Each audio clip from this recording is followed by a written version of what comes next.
So will you agree, those of you that were at the Mike Ferry event, that the event was fantastic? Yes or no? Yes. Absolutely. And there were hundreds of points. I didn't count them all, but there was probably close to 300 points that Mike was hammering. Maybe even more than that if you go to the sub-points that he's making when he's trying to explain one of the points that he was talking about. So it's like the question always is when you come back, where do I start? What do I do? How am I going to do this? How am I going to focus in on this? So what I did over the weekend is I took all of the notes, worked on rewriting them, and then kind of focusing them down into what I think were some of the most important points that we need to cover in the short run. As time goes on, you can expand on it. But in the short run, to get the most out of this, these are some of the points. So what I'm going to do is I'm going to walk through just, I think there's 5 or 6 points here. I'm going to give you the points. I want you to write those down. And then I want you to grade yourself 1 through 10 on these points very quickly. And then we'll talk more about it in just a little bit. So the first thought that he came up with was prospecting. The next one was positive mental attitude. The next one was presentation. The next one was closing. The next thought was follow-up. And the next thought was time management. Great producers are boiled down to those activities. When they do those activities on a regular basis over time, the volume seems to go up. So let's talk about prospecting real quick. Prospecting. 3 hours a day, 5 days a week, door knocking expireds, 5 expireds a day, previewing 5 houses a day. Let me back up just for a second on the prospecting side. On the panels, Mike did 2 panels with what, 6 or 7 people on each panel, something like that, 6 people on each panel. Every single person knew their market, didn't they? Every single top producer knows their market. They take time to preview property. On the bonus day, when I was talking with Karen Bernardi, and when she would go out on an appointment, if she would go to see an expired or she would be going out to door knock to go see a piece of property, not a piece of property, excuse me, when Karen Bernardi would go out on a listing appointment, and right after that appointment, then she would start previewing property in that area where she's at. Now this woman, in the last 4 years, did $12.5 million in closed commission income, and probably worked half-time based on what we think business. And she was out still previewing property. You need to preview property to know what's going on. So they prospect, they preview property. The next thought is present. And we'll talk more about that in just a little bit on the presentation. They work on closing. They work on their objection handlers. They know their objection handlers. Mike asked a question of the brokers that were there over 40 years, and all of us came up with the same answer. The objections we got 35, 40 years ago are the same objections that we get today. I've shared this story before.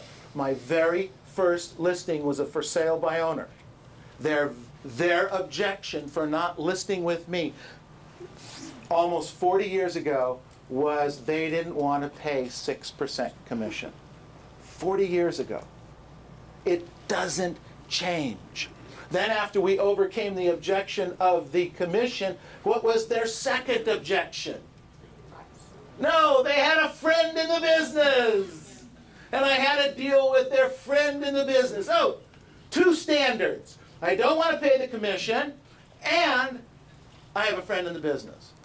If you can start handling those 2, you would probably take care of 80% of the objections that we get in life. I wrote down here follow-up. Great agents are great at follow-up. But this is the point that they were trying to make. Prospecting is lead generating. We have got to get that thought. Prospecting is lead generating, and following up is appointment setting. Somebody made this comment there that, and maybe it was Mike, 80% of your business can be directly found by lead follow-up. 80% of the business you will do is all based on lead follow-up.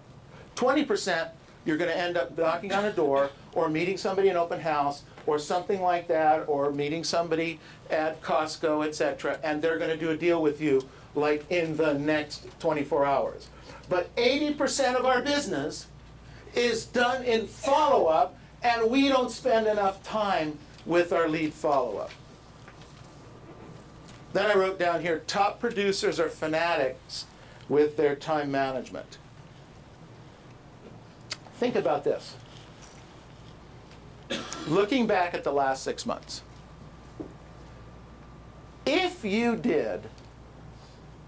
worked 75% of the time that you said you were going to work, and you did 75% of the activities during that 75% of the time, how phenomenal of the first 6 months would you have?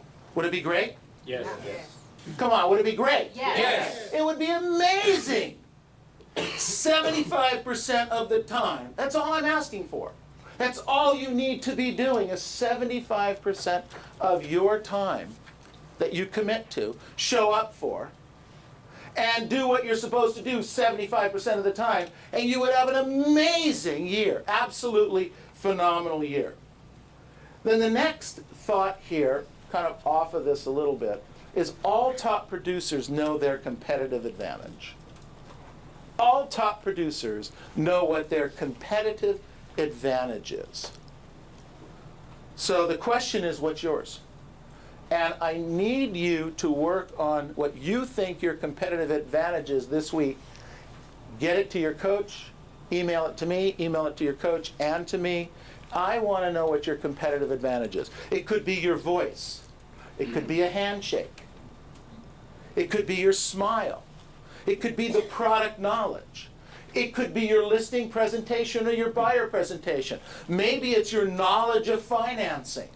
All of us have a competitive advantage.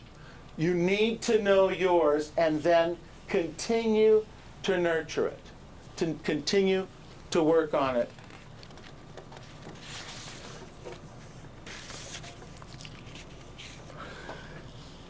And the last point on this part is that the agents all know that this is a job. Write that down. This is a job. And it's their job to do the activities. Now, here's a question for you. How many of you, by a show of hands, have had what I'll call a real job with a paycheck prior to real estate? So just about every single one of us, all right? So, all right. Now, on a piece of paper, I want you to write down the amount of money you earned at the most, at the highest level, from that job. 20,000, 30,000, 60,000, 80,000, 100,000, whatever it is that you earned. Write it down on a piece of paper. What you earned from that job. Now, the next question right below that is, what did that employer expect you to do for that amount of money per week, per month, per year? So I worked for a train wreck guy. It's a different story. I didn't cause the train wrecks. We picked them up, okay? And I used to get paid at the highest level. I would get paid $30,000 a year, all right? That was back in 74, 75. So you get paid $30,000 a year for doing the work. I was on call 24 hours a day. I had to work whenever I had to work. I had a suitcase packed and ready to go in the trunk of my car that if I would go at a moment's notice we handled train derailments for 7 railroads in 11 western states. So I was Johnny on the spot. Then, from the field, I would have to try to sell the merchandise out there. That was my job for $30,000 a year. I was on, as far as he was concerned, 24/7. Any of you have employers that used to pay you money and kind of expect that type of an attitude? Nobody did? Oh, okay. Yeah. Wait, look, I got to tell you something. Whether you think you did or you didn't, you did. Your employer, whatever they were paying you. So here's the question.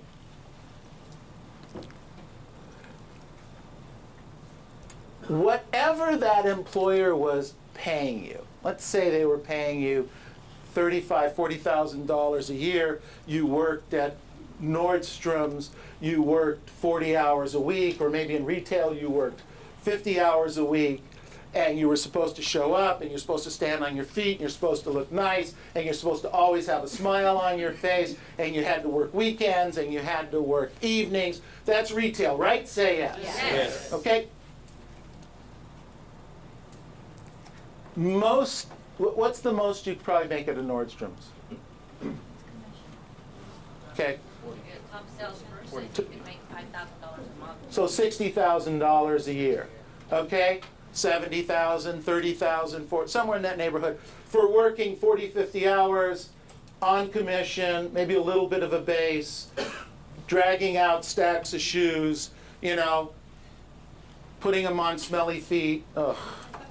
Jeez, I can't even imagine.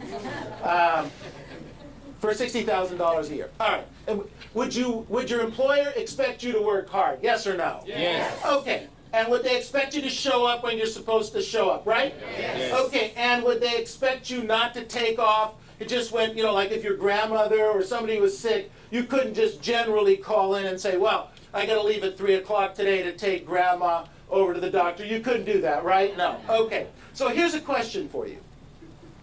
What if that employer, if your goal is $100,000 a year, that means that you would be earning $8,300 a month. So write that down. $8,300 a month. If your goal is $200,000 a year, and a lot of you, your goal is at least $200,000 a year, you would be getting paid $16,600 a month. So write down $16,600. Now let me ask you a question. If your employer was paying you $16,000 a month, every month they were writing you a check and handing it to you, how hard do you think they would expect you to work? Very hard. How much? 100% of the time, maybe 200%. I guarantee you, if I was writing you a check for $16,000 a month, you would never see your families. Neil, and when there's no customers, guess what you got to do? Prospect. Get on the phone and call clients. So, right. Okay, she said, if there's no customers in the store and retail, you got to get on the phone and go through some past tickets and call clients and do the P word, the prospecting. But what I want to do is I want you to get in the mindset. The top producers go to work thinking this is a job, that they have an employer that's expecting certain things from them. And they have these goals. If your goal was $300,000 a year, and a lot of your goals are $300,000, that's $25,000 a month that employer would be paying you. Now here's a question. Those of you whose goals are $200,000 for $16,000 a month, or $300,000 for $25,000 a month, are you working as hard today for that kind of money similar to how hard you would expect your employer to make you work if they were paying you that kind of a check? Are you? So here's my question. Because it got awful quiet in here. It's like really quiet. So here's an interesting question. How can you possibly expect to get paid $25,000 a month or $16,000 a month if you're not putting in the effort on a daily, weekly basis to earn that kind of money? So when you go to work every day, if your goal is $25,000 a month, then you need to think in terms of somebody's going to hand you that check for $25,000, you need to be doing that work.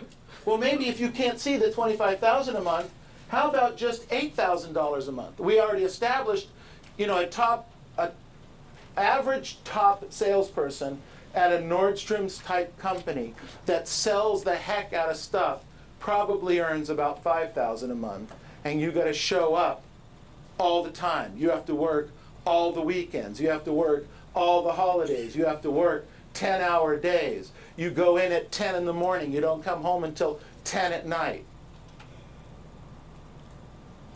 Are you doing the same thing for your goal? You have to remember that every single day. Put a line on the paper. The next point that Mike made to us, the thing that I took out of this as being absolutely critical, was that in order to be a superstar, we need to be great presenters. And he came up with, I don't know, there was like 18 or 19 points in that. Well, I boiled it down to less than that. So let's start with this. All right? What makes a great presenter great? Number one, they speak with authority. They speak with authority. They believe in what they're saying. They have conviction. But how do you do that? They speak with authority and they have conviction. That's great, Mike. But how do you do that? How do you get under the line and make sure that happens? So I wrote this down. They know what to say and how to say it, so they know their scripts cold. They can get up there like Mike Ferry did, and after 20 or 30 minutes of reviewing his script, was able to do the listing presentation pretty darn good. A little bit of polish. How well do you know your script and dialogue? I wrote down here, they know their inventory. They know their inventory.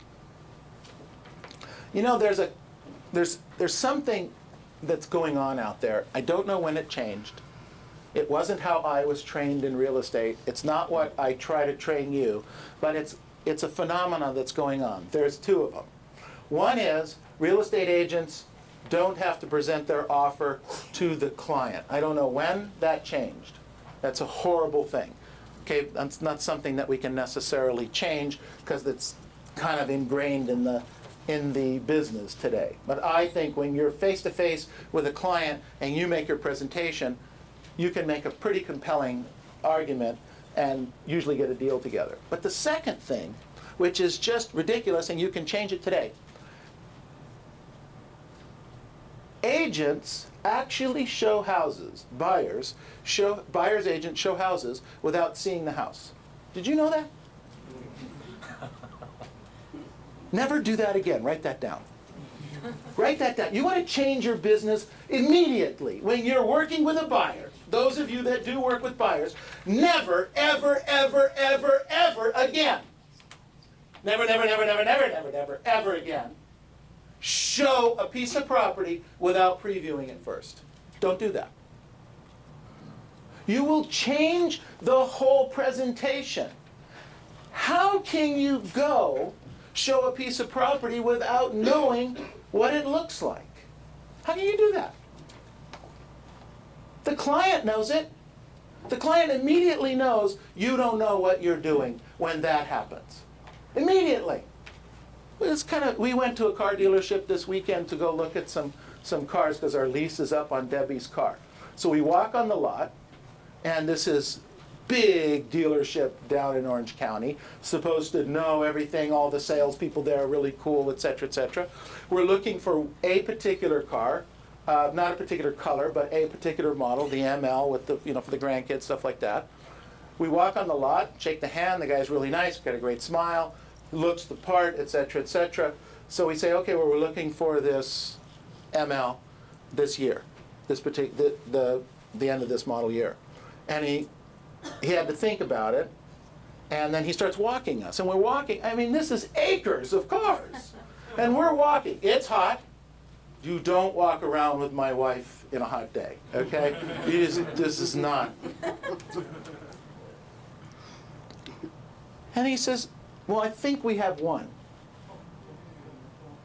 Well, first of all, what do you mean you think you have one? You know your inventory, or you don't know your inventory. You've got it, or you don't have it. It's available, or it's not available. Don't walk me around the lot.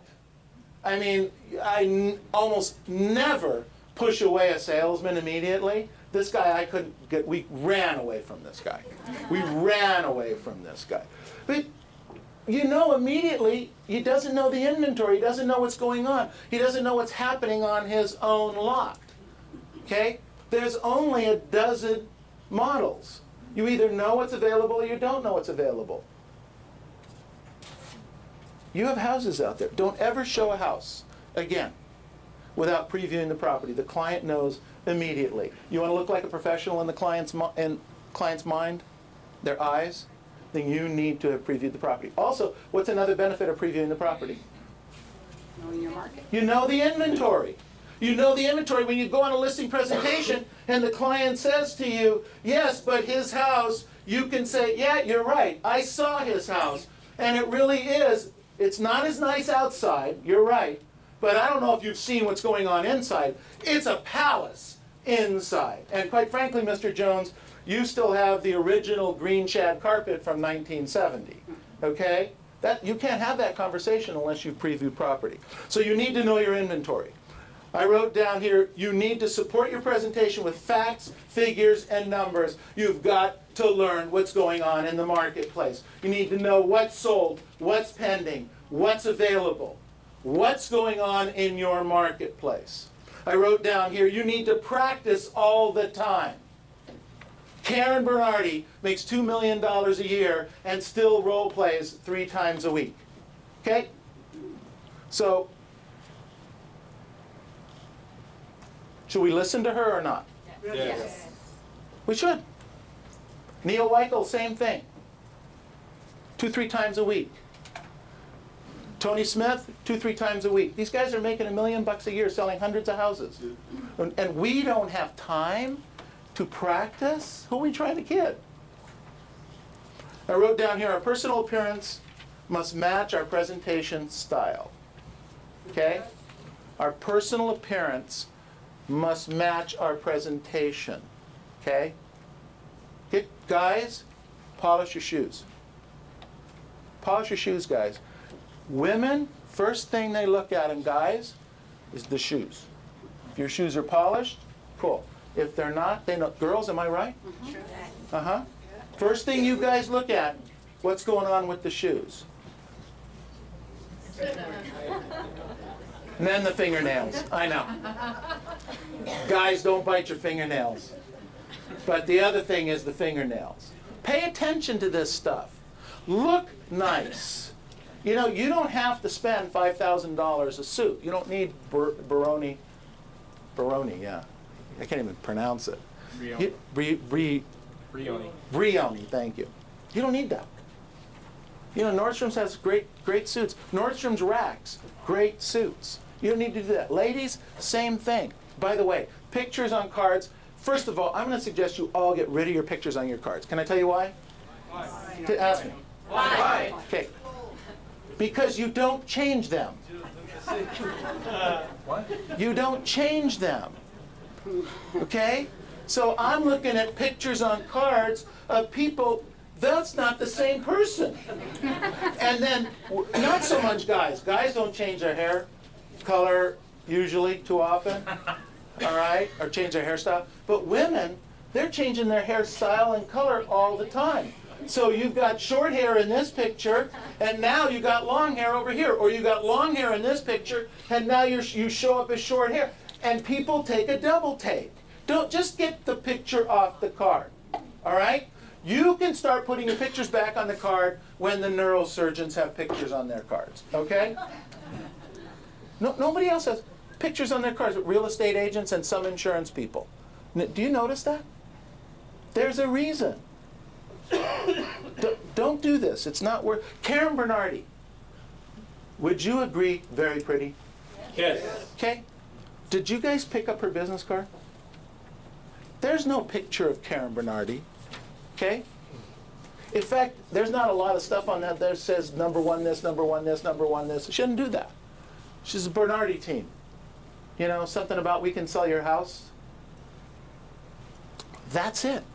We have all these things. We have this picture. We have, I look here, I look this way, I look that way.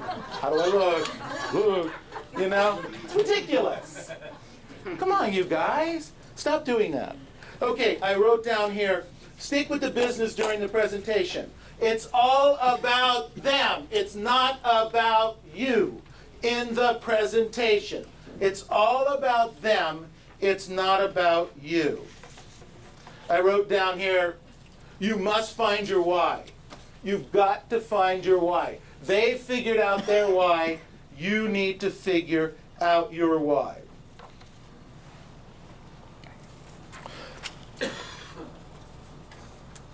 Find out how that money is going to change your life. You know, if you want to make another $100,000 a year, what's that $100,000 going to do for you?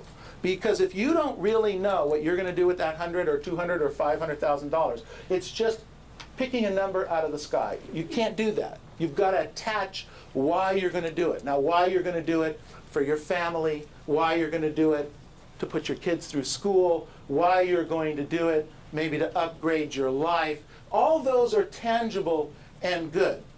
What I found for me is that I always thought I was a toward pleasure person. I want the big building, I want the skyscraper, I want the big beautiful house, I want the big beautiful car, I want the boat.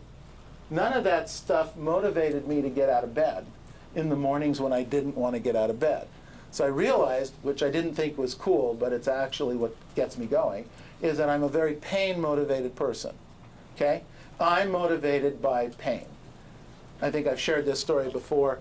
I calculated how much it was going to cost to send my kids to college because my deal was that I would pay for their college if they went to college. And you do the math on that. I have 4 children, and it gets to be very expensive, and it's after-tax dollars, et cetera, et cetera. But that's one thing. That's part of the pain. But the real pain was that if my kids were to go to, think about this, moms and dads, when you promise your kids something and you're not able to fulfill that promise, how do you feel? Horrible, right? So every morning I would wake up thinking, okay, my kid runs in, they get the award, they were accepted into one of the schools, you know, whatever that school was, SC, Stanford, Northridge, whatever, San Diego, whatever school it was, whatever, didn't matter. And they would come in and they would say, hey, I made it, I got it, I'm there. And I wouldn't have the money to pay for that school that year. I wouldn't have that tuition. How would you feel? Be horrible, right? Yeah. That's what would throw me out of bed every morning, would be that thought, disappointing my children, all right? But maybe you don't have the kids. Maybe that's not where it's at. So let me ask you guys a question. Did it bother anyone at the retreat when you were asked what your transaction goal was? Did it bother anyone when they couldn't say or didn't say that I had, this was my goal or this is what I did? Did that bother anybody? You know, like somebody would say, well, how many deals did you do? And I say, well, those are 20. You know, because, so didn't it bother anybody? Didn't anybody? Nobody asked you? How many deals did you do? How many deals did you do? How many deals? So, and if they press you, and they really find out you've only done 2, 3, 4, 5, 10, 12, whatever, 15, 20, whatever it is, your deals. Did that bother anybody? So what I'm going to do is at the one-on-one retreat, I'm going